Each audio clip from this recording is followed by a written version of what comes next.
Alright everybody, welcome back. Hate it that sleep has to interrupt my gaming, but let's see. Since we last played, I think we took care of the other nighttime groups in the other areas around Kirkwall, so I believe this is the last one. This is the last of the nighttime thugs for Chapter 2. I believe we did Lowtown and Hightown, right? Anyway, let's come down here to the docks. And I don't think this is the worst of the groups. In fact, I think we got rid of them in Lowtown with all the archers. Those are the real nasty ones. These guys, if I remember right, have some assassins, which can be pretty bad, but at least you can get to them. Well, I don't know, unless they're disappearing every 2 seconds. Guess that can make it kind of annoying, but we'll go through here. Old standard operating procedure. We'll try to get as many mobs to spawn as we can. Here's the first. There should be another one later on up at the top of these stairs, and they essentially don't overlap, so they don't, gang you with 2 mobs at the same time. Thank goodness. That would be that'd be pretty bad. One is bad enough. I can't imagine having to fight 2 entire groups all at once. That would get pretty nasty.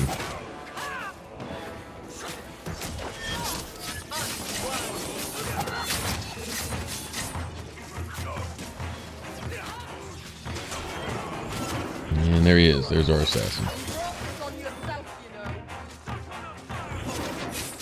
I like to be able to save assassinate for the assassins. One-shot them for a change, right? Oh, looks like it's going to give us 2 of them. Alright. It's nice when Dog is able to draw some of that hate. Backstabs don't seem to affect him near as much as everyone else.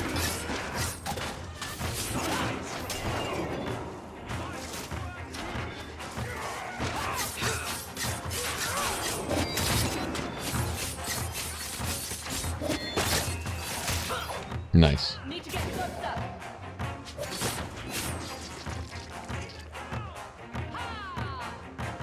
And I didn't realize Anders was getting molested up here. Well, I guess he was trying to get away to a certain point and drew everybody with him.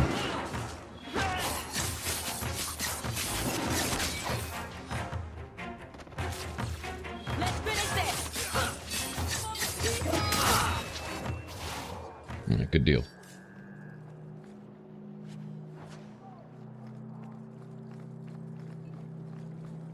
Still trying to fine-tune keeping Aveline on whoever might be attacking Anders, but, ideally I just like to have all my followers basically follow my targeting,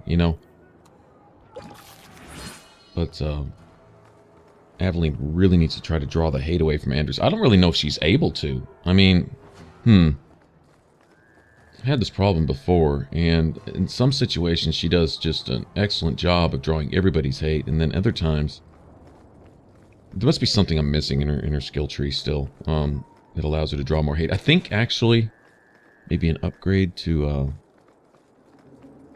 synergy? Battle synergy, maybe? Unless I already got that. I don't know. Anyway, she definitely needs to produce a little more threat, if possible. There's really no way for Anders to shed it without having Varric around, or Isabel, to kind of divert the hate from him back to Aveline where it belongs. He's much more able to keep us on our feet if he's not running for his life all the time.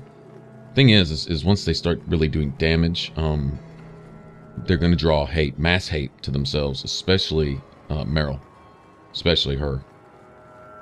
We'll give her Tempest, the whole lightning storm thing, and she can start spamming that along with chain lightning and other things, and yeah, it's really going to draw attention to herself.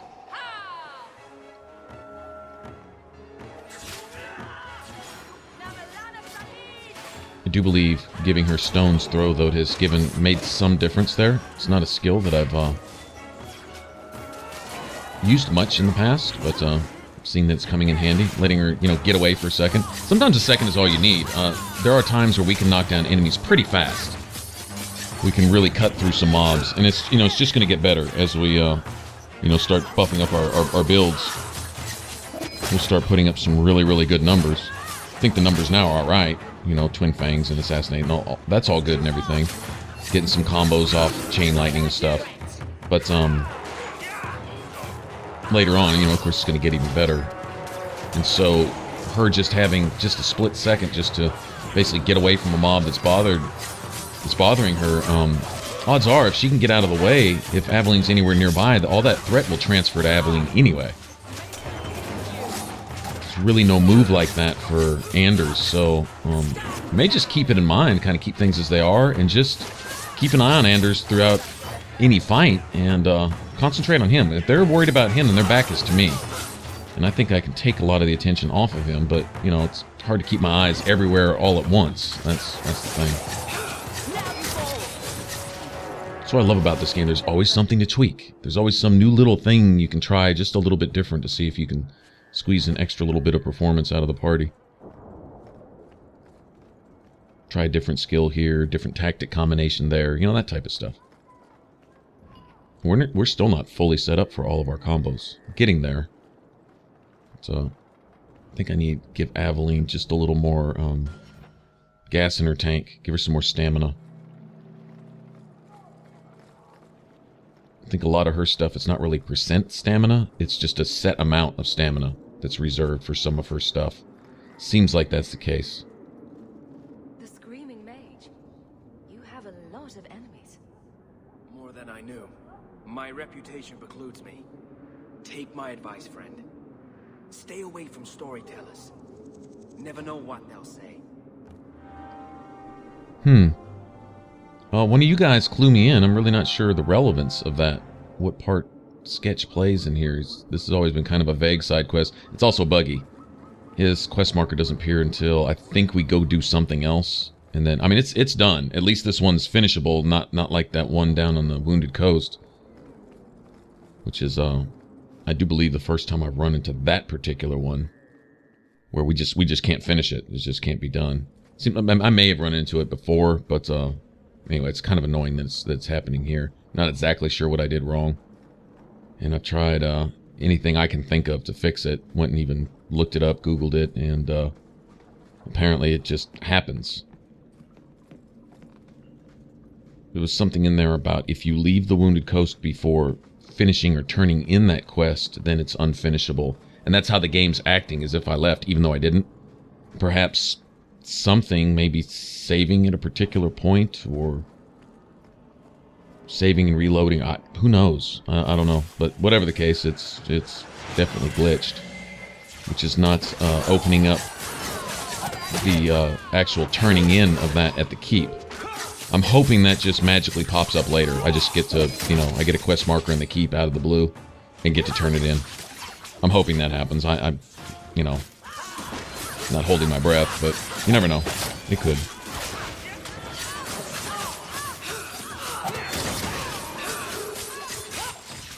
Extra little mob here. I want to check in with whatever his name is, Bonnie Lem, down here. I'm trying to remember what he has. I remember coming down here, especially on my warrior build.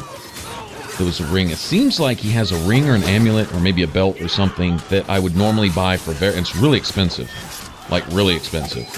And it was great for Varric, so I wouldn't have to sink everything into Varric's cunning, and I could concentrate a little more on his willpower, dexterity, and health and stuff like that. Did save a little bit on that.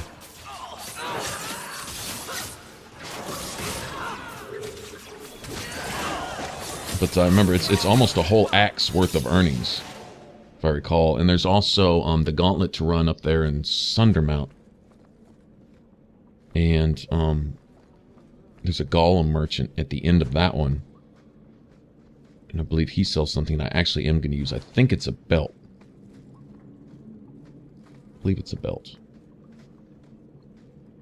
In fact, I think he has a belt and something else that I normally buy. It depends. Like I say, there's certain things that... playing a warrior, believe it or not, is more expensive. Especially when factoring in equipping followers with certain things.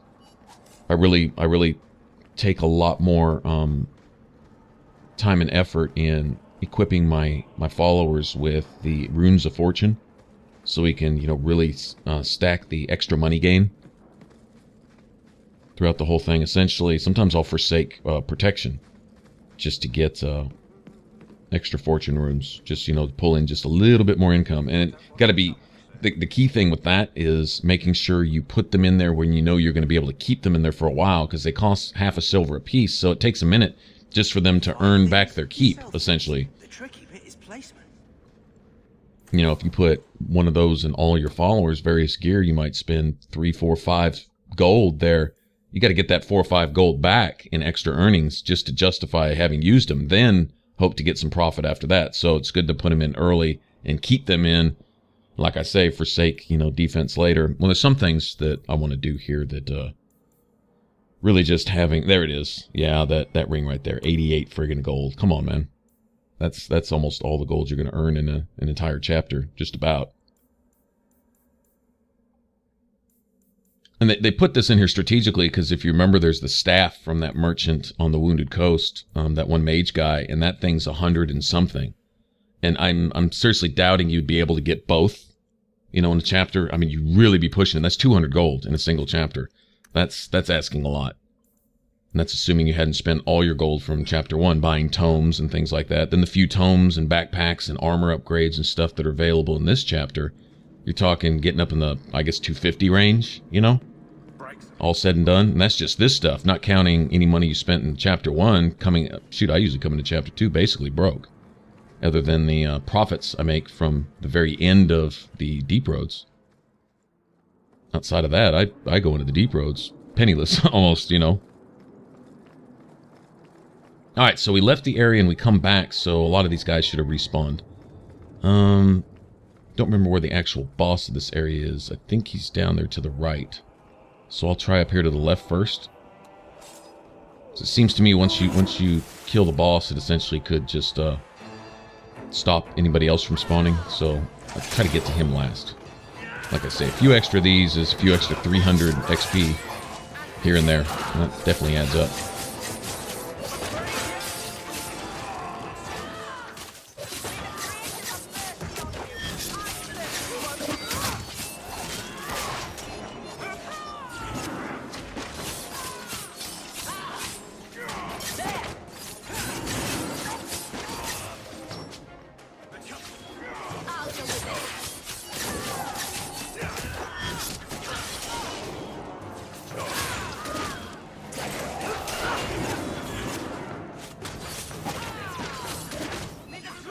Freaking assassins, man. Everywhere. They're like little cockroaches with this group. Yeah, that's a lot of them. At least a lot of these are the little guys. They're easy to take out.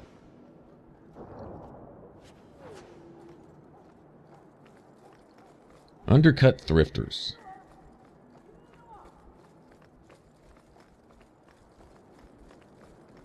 Okay, so who was it that we removed from the docks in Act 1? What was the name of that group? I don't remember, but essentially these guys have taken their place. Clear out one vermin and they just get replaced by another, apparently. In Kirkwall, if there's any empty gaps, they're always filled by some form of criminals, really. Never mind the mages and Templars all acting like a bunch of thugs running around, plotting and scheming to kill everybody, but then you have all these random groups too. It's just a bad situation all the way around. Okay, this guy really needs to go. Get these guys off my mages if I can.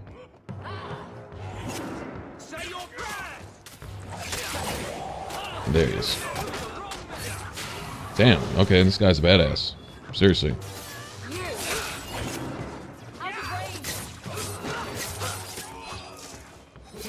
And he one-shot at Abilene. Damn, I thought she was immune to that. Alright. I guess he just did enough damage.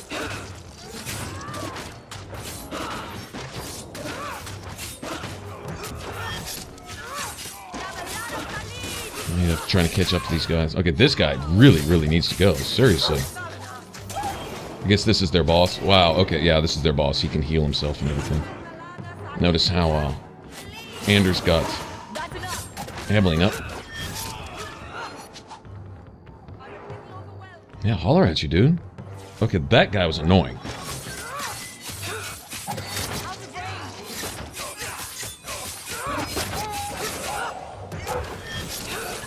dog's over here holding his own, keeping a few of them occupied, and we got more. This is a good-sized mob here.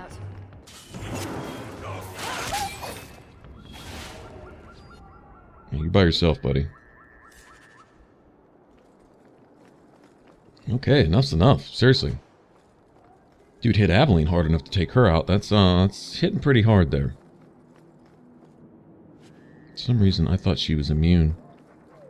Sometimes I wonder if some of the passives are kind of bugged. Maybe not all the time, but in certain situations, like you'll load into a certain area and some things just don't count. I know they've had a lot of updates, and if you go read the patches, it'll show, you know, this and this is made to work properly, and that starts working with this when this is turned on now when it used to not, and stuff like that. You'll see a lot of that type of thing. And I wonder sometimes in patching one thing if they don't just break another. Seems like it sometimes. Seems like some of the passives don't always apply. Maybe to every enemy but one particular type, or, you know, something like that.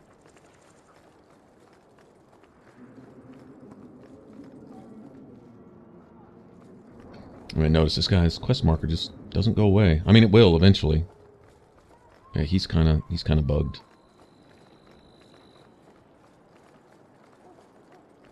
Maybe he comes into play in something later, something, I don't know.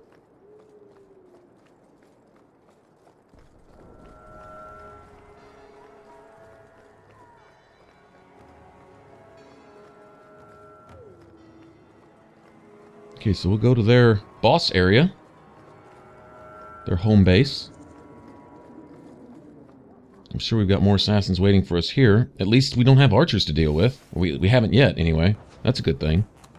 Some of these guys are pretty tanky. A few of these, you know, sword and shield guys. But I'll take that over archers. I don't mind if I have to hit them a few extra times, as long as they're not freaking shooting arrows from every angle at me, you know, all over the map and stuff. Yeah, see, these guys are just kind of tough. With some decent armor. I'm gonna keep my eye on the mages throughout this fight here. Okay, now this guy apparently can spam his invisible BS.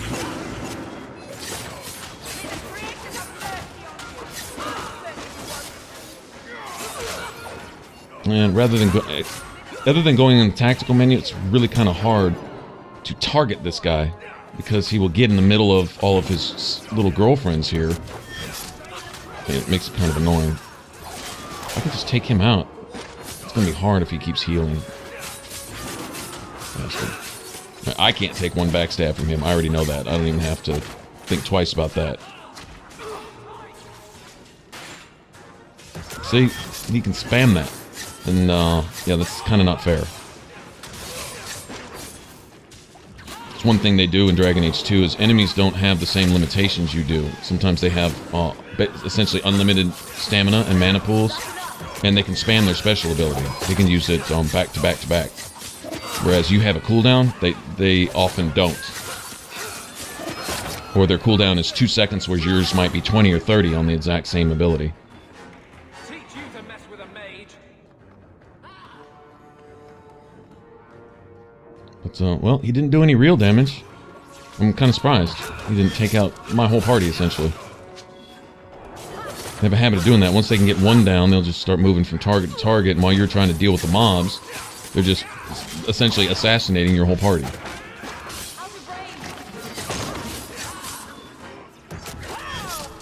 I'm kind of glad all these guys didn't spawn in at once.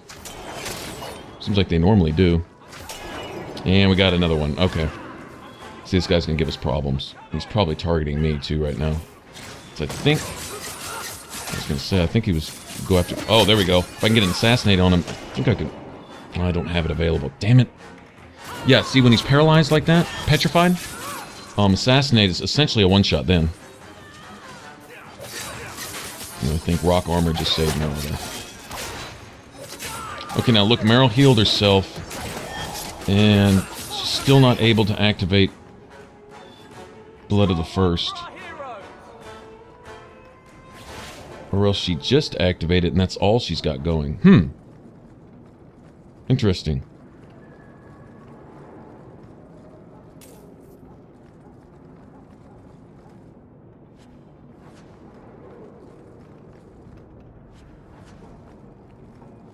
You know, to really get in fine-tune Meryl's tactics, you could go so far as to basically set all of her spells that only if her mana is above a certain percent. See, it comes down to her mana pool. She doesn't actually use it to cast her spells. She uses it to keep all of her sustained abilities going. Her spells actually draw off of her health pool. That's essentially her mana. Now, we still have some enemies stuck. I guess this area is too big, which is a good thing. In fact, they're going to reuse this same map style here for a few other things. Various mob battles and stuff. They're probably up here around this corner. No, not this one. Somewhere. It hasn't shown me quest completed, so I know they're around here. Well, actually, there's a quest marker right there, so they're probably up here around this corner. There they are. And these are probably the last of them. And it doesn't look like we have any more rogues either, so these guys should be easy. Anyway, we're gonna do... Well, I guess we do have another rogue. There he is. Mr. Sneaky. And I can do all that stuff too, do it. No, it's gonna disappear again. They also get a free window of basically invincibility. About a second before they actually go invisible, and then just coming out of it. You can't assassinate them. You can't pull off any power moves. Sometimes you can pull off a power move and it'll waste it. It'll spend your power move, but it won't do any harm to them because they're going into an invincible mode. And that's kind of cheesy too.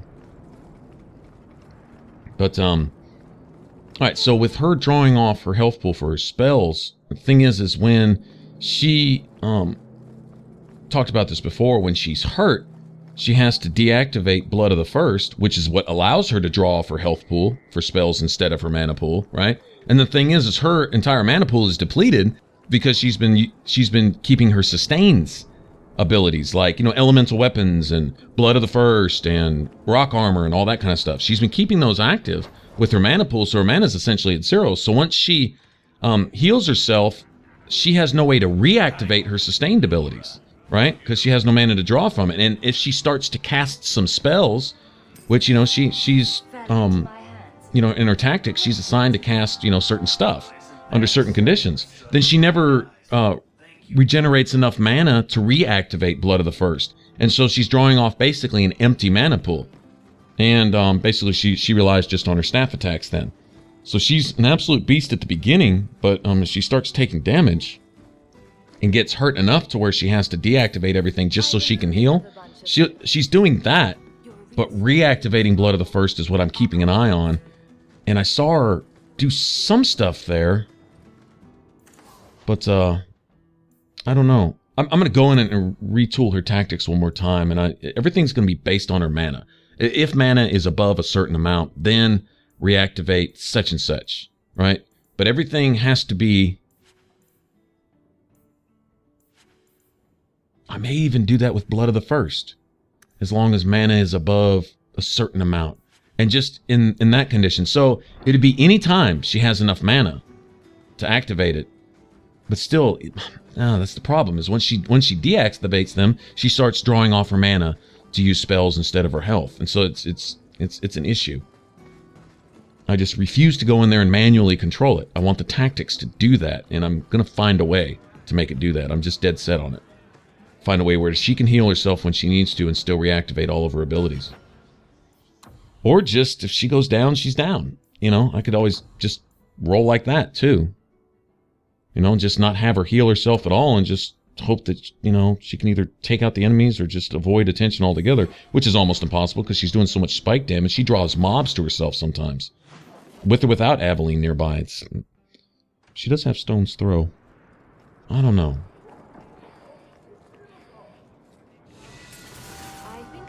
Like I said, you gotta take every element into account. Thank you for this perfectly normal item. That's a lot of the fun part. I mean, character builds are just a blast in this, and then the whole tactics builds. It's like a whole nother character build, kind of.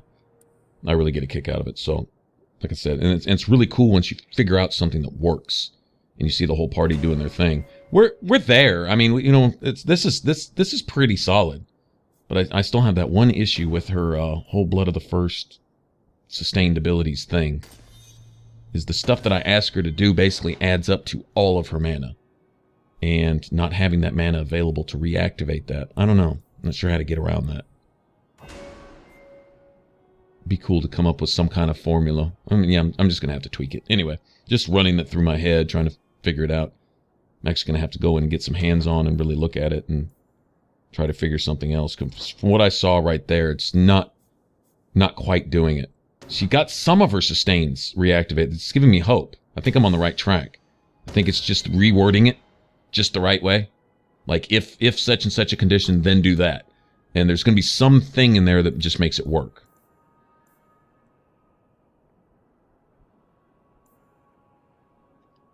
What I like most about Meryl is her backwards build. Is you think of mage and mana is you don't actually invest anything in mana. You put everything into her health and treat that as her mana pool, and then use her mana pool as essentially her battery for sustained abilities. And so it's kind of backwards. And she, it's a win-win thing. She becomes tanky, kinda. Her health pool is as big, if not bigger than Aveline's, really. I mean, that's nice, Although she doesn't have near the defenses. She's going to take a lot harder hits than Aveline is, but still. Okay, now this would be good. This is the more she gets hit, the more her damage resistance goes up on her specialist tree. But this is going to basically eat up her entire stamina pool also. And so I'm going to need to give her enough stamina where she can do things like spam rally, and perhaps at some point use some kind of offensive skill. Haven't really asked her to do that. She relies on basic attacks and basically drawing hate. That's her whole thing. But if she's not hitting quite as hard, then she's not going to draw all that hate all the time. Part of it is the armor you're wearing and the threat you can draw to yourself, which she has some passives for that.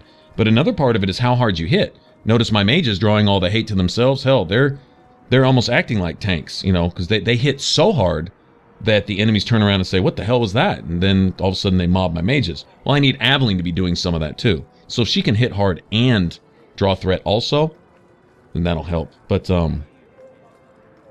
she's only got so much stamina to work with, so we'll start getting her some stamina buff gears. Regen isn't quite enough. She needs more stamina in her pool, and just adding a point into willpower here and there isn't going to quite do it. Fine. I think I'm going to find her some belts and stuff that really add to her stamina pool. Leave me be.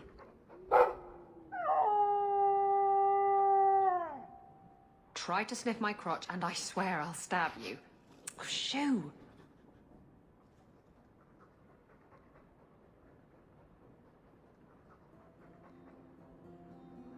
Don't mind him. He's just showing off to try to win you over. I don't dislike dogs. I just don't like having my leg humped. At least, not without dinner and a drink. And now I've forgotten what I came here for. Blast. Silly dog. Nothing new to report, I'm afraid. Awesome. Seems like this was the case in Origins too, as everyone had their little cutscene with dog.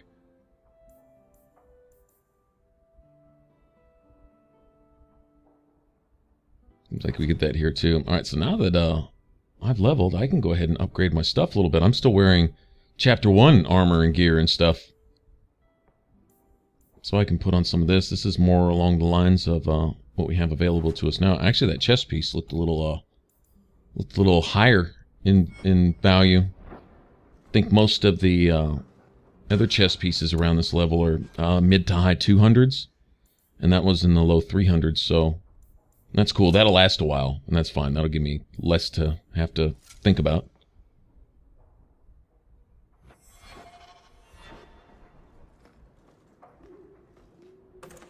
These actually really aren't worth anything to the merchant, so I think I'll just put them in storage as keepsakes, mementos of a chapter long past. There we go.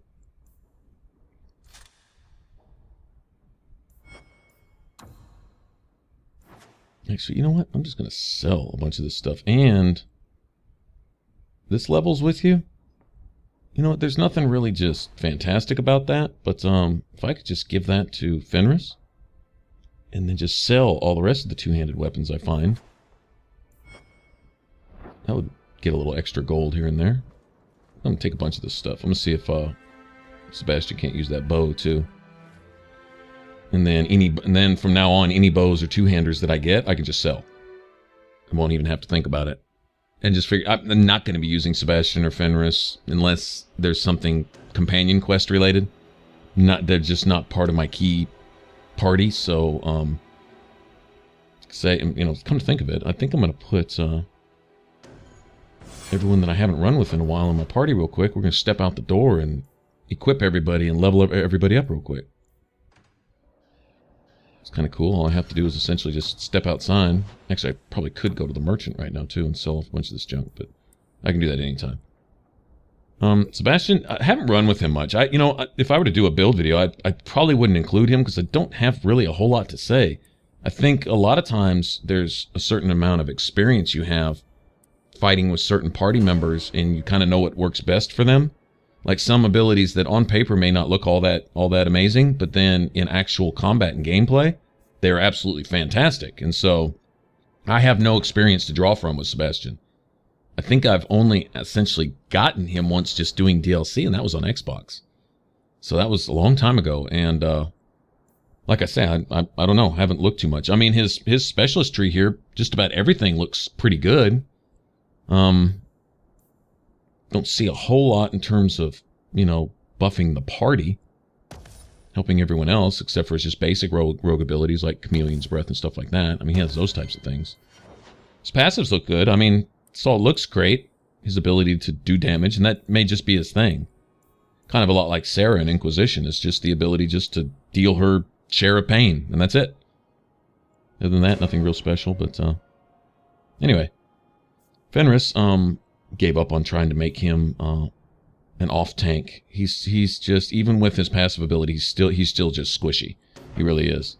I mean, he can take a hit or two while he's going toe to toe with somebody. He can do that, but he's not just going to draw a mob and hold that mob and just stand long and strong while you hack away at him. It's just not his thing. His thing is cutting through that mob, and I kind of like that. Is the whole you can't kill me if I kill you first type of thing. It's hard for you to kill me while you're laying on the ground mentality. So I think I'll just allow him to do the standard old party buffs, synergy and things like that.